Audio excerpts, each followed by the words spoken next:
Hey, what's up guys, it's that Indian kid. And ever wonder how does the internet work? How do you receive all this information on your phone? What is this technology which lets you watch your favorite shows on Netflix, stream your favorite music, and lets you browse through your favorite cat videos? Here's a hint, it's not satellites. What is the internet? So most of you know how to navigate around the internet, how to use it, how to connect to it, and everything else in the book. But less than 20% of people truly know what it really is. To put it concisely, the internet is a vast network that connects computers all over the world. Through the internet, people can share information and communicate from anywhere with an internet connection. Yes, the internet is not a network of satellites or a cloud floating in the atmosphere, but in all reality, the internet is simply a wire, and it's buried underneath the ground. Sure, it might be made of different things like standard copper or fiber optics. It could be sometimes beamed through satellites or cell phone towers, but essentially it's a wire. This wire is further connected to a special kind of computer which manages and stores web pages in the form of data, known as a server. Every server has a unique internet protocol or IP address, and these addresses help computers find and identify the server and the data that's inside it. But here's the deal. Address number 69.63.170.140 doesn't exactly sound as fancy. So we associate these addresses with domain names, like Facebook.com. So since our computers or phones are actively using the internet, does that mean all computers are servers? No. The computers we use are known as clients because they're not directly connected to the internet.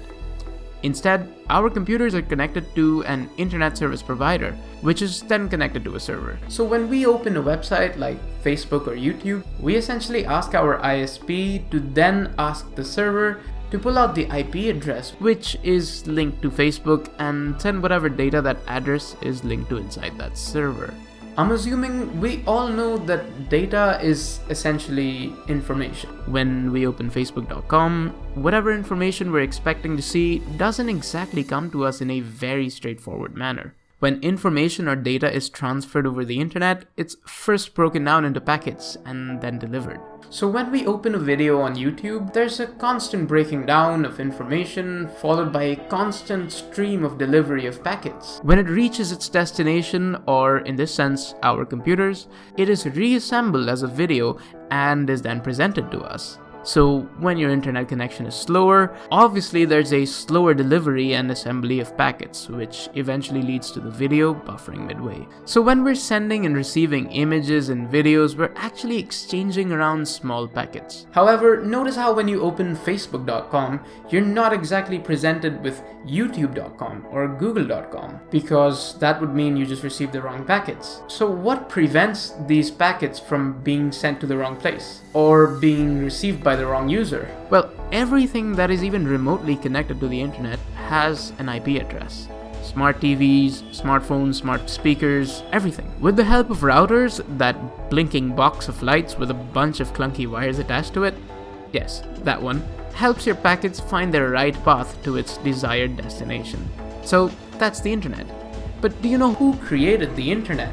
Long answer would be that the internet was the work of dozens of pioneering scientists, programmers and engineers who each developed new features and technologies that eventually merged to become the quote-unquote information superhighway we know today. The short answer, however, is the US government.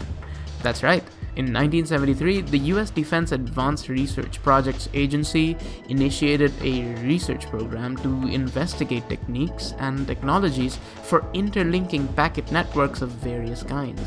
In 1986, the US National Science Foundation initiated the development of the NSF-Net, which today provides a major backbone communication service for the internet. While there are two names attached to the real story behind who did it first, in truth, no private company would have been capable of developing a project like the internet, which required years of research and development efforts spread out over scores of far-flung agencies, and which began to take off only after decades of investment. Here's a fun fact though. Long before the USA got involved in the information race, France had notably created its version of the closest thing to the internet, and it was a lot more widely used and a lot more popular compared to what the US had at the time.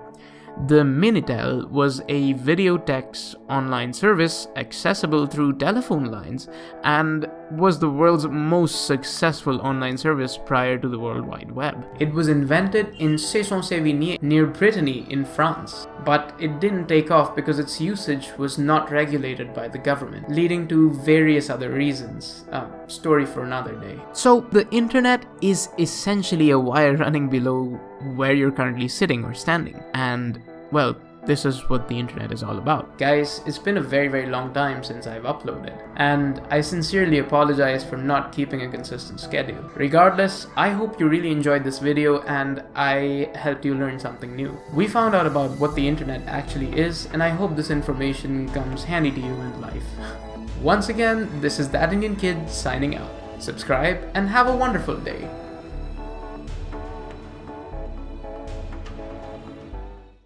We essentially ask our ISP... Fucking shut up for a second, God!